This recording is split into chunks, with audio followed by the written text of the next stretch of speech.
হয় আইচিং ভা প্ৰথমতে মই সাৰ্ভে আৰু ৱায়াৰলেছৰ এই পৰিস্থিতিটো দেখাই লৈছোঁ। যিসকল লোক বহু লোক আছে, যিসকল লোক বিদ্যালয় নিজৰ সন্তানক লৈ যাব লগা হৈছে, এনেধৰণে দেখিব পাৰিছে স্কুটি ফুটপাথৰ ওপৰত চলাই এনেধৰণে বিদ্যালয়লৈ যি সন্তানক লৈ গৈ আছে।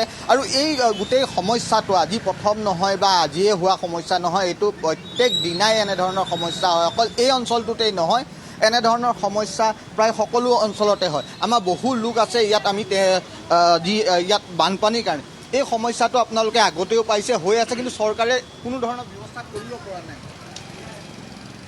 এনেকৈ ইণ্টাৰভিউ মই চাগে 4th টাইম দিছোঁ। এই পানী এই মানে ইণ্টাৰভিউ দি থাকোঁতে গৈছে বা আপোনালোকে মানে বস্তুবিলাক মানে উপস্থাপন কৰিছে, কিন্তু একশ্যন পইণ্ট কি হৈছে সেইটো ডাঙৰ কথা বাৰু আমি পাতিব পাৰিম, আপুনি পাতিব পাৰিব, মই পাতিব পাৰিম। যিটো প্ৰব্লেম হৈ আছে এইটোতো চবেই দেখা পাইছে। আৰু এইটো প্ৰব্লেম খালি মানে ধৰক আজি হৈছে এনেকুৱা নহয়, এইটো কণ্টিনিউৱাছ হৈ আছে। আৰু এইটোতো মনচুন পিৰিয়ডত পানী বা ধৰক বানপানীৰ এনেকুৱা ধৰণৰ প্ৰেছাৰ আছে। আৰু ৰেইনফলৰ যিটো মানে ৰেইনফল যিটো এইটো বহুত হাই হয় এইটো টাইমত। গতিকে বৰষুণ অহাৰ আগতেই ছাপ'জ যিটো ইয়াৰ মানে পানী যিটো কালেকশ্যন হৈছে, ইয়াত যিখিনি এটা মানে আপোনাৰ ৱায়াৰলেছ পইণ্টত যিখিনি পানী কালেক্ট হৈছে, বেচিকেলি এইটো এটা বেচিন টাইপ হৈ গৈছে। এখন প্লেট যদি আপুনি ভাবে, প্লেটখনে কি কৰিছে, পানীটো কালেক্ট কৰি লৈছে। ইয়াৰ মানে যিটো আউটলেট আছে, আউটলেটবিলাক অলমষ্ট ঘৰবিলাক এনেকৈ বনাইছে মানুহে বা গভমেণ্টৰ ৰাস্তাবিলাক এনেকৈ ওখ কৰি লৈ আহিছে যে পানীটো ওলাই যোৱাৰ ছিষ্টেম নাই।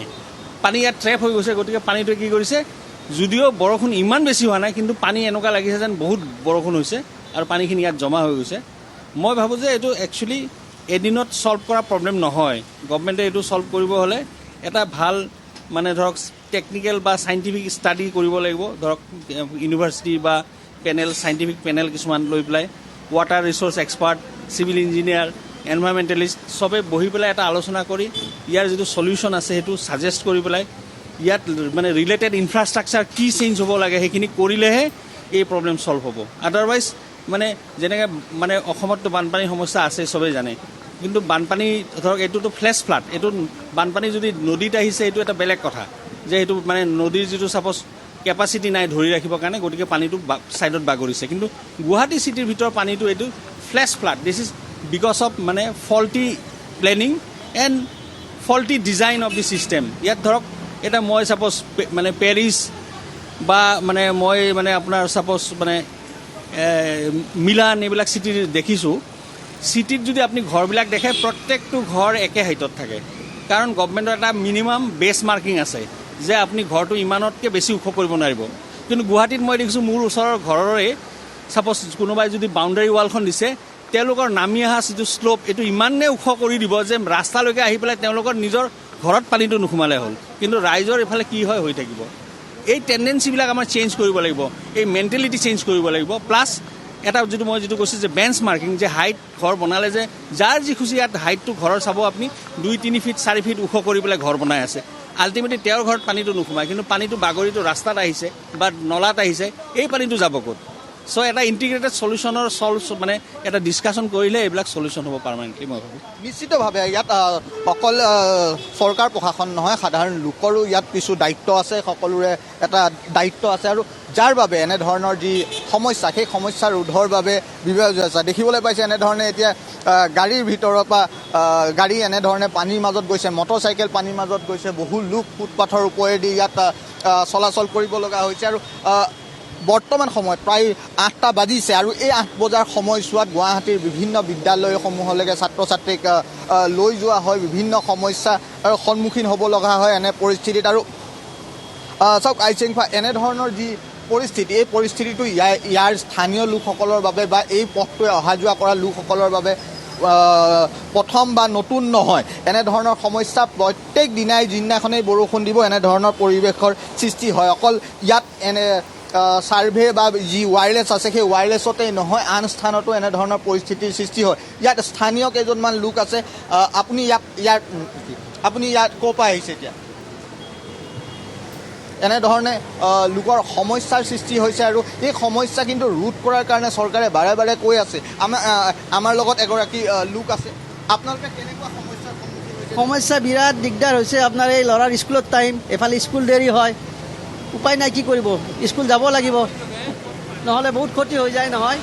এয়া আহি আছোঁ কষ্ট মষ্ট দিয়ক থেংক ইউ জাম হৈ গৈছে হয় নিশ্চিতভাৱে সকলোৰে ইয়াত অসুবিধাৰ সৃষ্টি হৈছে ইয়াত দেখিবলৈ পাইছে বিদ্যালয়লৈ নিজৰ শিশুক নিয়াৰ কাৰণে অসুবিধা হৈছে ফুটপাথৰ ওপৰে বিপদসংকুলভাৱে এতিয়া এনেধৰণে কণমানি ছাত্ৰক লৈ যাবলগীয়া পৰিস্থিতি এটা সৃষ্টি হৈছে আৰু দেখিবলৈ পাইছে যে পানীৰ যি পানী সেই কৃত্ৰিম পানী এনেধৰণে বহু লোক আকৌ যি পানীৰ মাজত তেওঁলোকে আবদ্ধও হ'ব লগা হৈছে আৰু সেই পৰিস্থিতিটো ৰোধ কৰাৰ কাৰণে বাৰে বাৰে কৈ থকা হৈছে চৰকাৰে বিভিন্ন ব্যৱস্থা গ্ৰহণ কৰিছে বা বিভিন্ন ড্ৰেইনসমূহ ভৰলু খন্দাৰ কাৰণে বা GMCৰ ফালৰ পৰা বহু ব্যৱস্থা ইয়াত কৰিছে কিন্তু এতিয়ালৈকে কোনো এই সমস্যা কিন্তু ৰোধ কৰিবলৈ সক্ষম হোৱা নাই আৰু এনেধৰণে এতিয়া বিপদসংকুলভাৱে ইয়াত যিসকল লোক আছে সেই লোকসকলে ইয়াত চলাচল কৰিব লগা হৈছে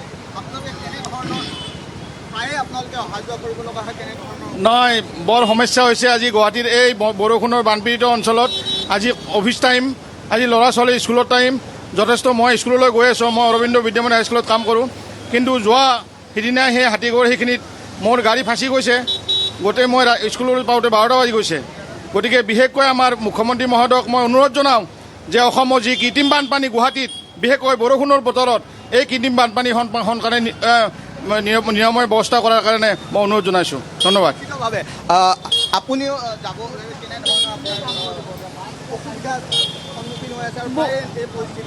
হয় বহুতেই অসুবিধা হৈছে এতিয়া সময়ত আপোনাৰ গৈ নাপাওঁ বহুত টাইম ৰখিব লগা হয় ইয়াতে মানে পাৰ হ'বলৈ মানে খোজকাঢ়ি যাবলৈও একো মানে উপায় নাই সোনকালে ঠিক কৰিব লাগে আৰু কি ক'ম তাকে নিশ্চিতভাৱে সকলোৰে এই এটাই সমস্যা ইয়াত অহা যোৱা কৰা বিদ্যালয় সময় হৈছে বহুতৰ স্কুল যাবলৈ হৈছে শিক্ষকসকল যাব পৰা নাই ছাত্ৰ ছাত্ৰীসকল যাব পৰা নাই আৰু এনেধৰণে এতিয়া ফুটপাথৰ ওপৰেদি বহু লোক মটৰচাইকেল চলাই গৈছে দেখিছে কেনেধৰণে বিপদসংকুলভাৱে ওচৰত শিশুক লৈ স্কুললৈ গৈ আছে এগৰাকী মাতৃ আপুনি যদি কেমেৰাত আমাৰ ঢুকি পাইছে সেই দৃশ্য আপোনালোকে দেখিব এনেধৰণে এতিয়া ফুটপাথৰ ওপৰেদি বিপদসংকুলভাৱে আৰু কোনেও এতিয়া নিশ্চিত নহয় বা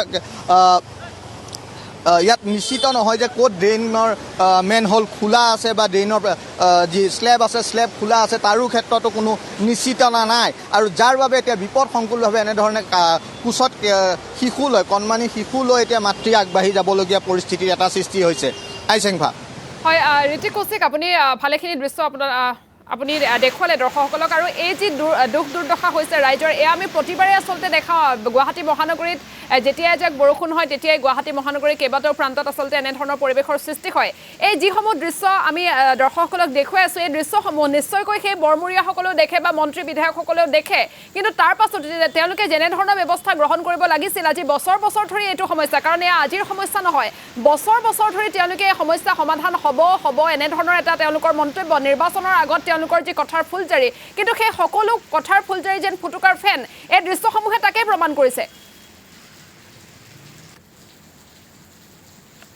চেংবা চাওক ইয়াৰ পূৰ্বে যিটো কৃত্ৰিম বান ইয়াত পৰিস্থিতিৰ সৃষ্টি হৈছিল সেই সময়ছোৱাতো কোৱা হৈছিল ৰুক্মিণী গাঁৱত হওক চাৰ্ভে হওক হাতীগাঁও হওক এনেধৰণৰ পৰিস্থিতি য'ত অকল এনেধৰণে বিপদসংকুলভাৱেই নহয় বহু বাহনৰ বিস্তৰ ক্ষতিসাধন হৈছিল এজন লোকে এতিয়া তেওঁ বিদ্যালয়লৈ গৈছিল তেওঁ কিছু সময় আগতে মন্তব্য কৰিছে যে যোৱাটো যি বৰষুণ হৈছিল বৰষুণত হাতীগাঁৱত তেওঁৰ বাহন তেওঁৰ বেয়া হৈছিল যাৰ বাবে তেওঁ বিদ্যালয় পাওঁতে 12টা বাজিছিল ঠিক তেনেদৰে আমি যদি দেখাওঁ আমাৰ সমীপতে এখন বগা ৰঙৰ গাড়ী আছে সেই বগা ৰঙৰ গাড়ীখনো এতিয়া পানীৰ কাৰণে তাতে বন্ধ হৈ তাত ৰৈ থাকিব লগা হৈছে আৰু গাড়ীখন তাত স্থিৰ হৈ ৰৈ আছে আৰু এই ক্ষেত্ৰত প্ৰশাসনে হওক বা ৰাজ্য চৰকাৰে হওক তেওঁলোকে বিভিন্ন ব্যৱস্থা লোৱাৰ কথা উল্লেখ কৰে সময়ে সময়ে তেওঁলোকে ড্ৰেইন চাফা কৰাৰ কথা উল্লেখ কৰে আৰু তাৰ লগতে তেওঁলোকে বিভিন্ন সঁজুলি সেই সঁজুলি আনাৰ কথা কয় ছুপাৰ চাকাৰৰ কথা কয় কিন্তু এই যি পৰিস্থিতি এই পৰিস্থিতিটো কিন্তু কেতিয়াও সমাধান হোৱা নাই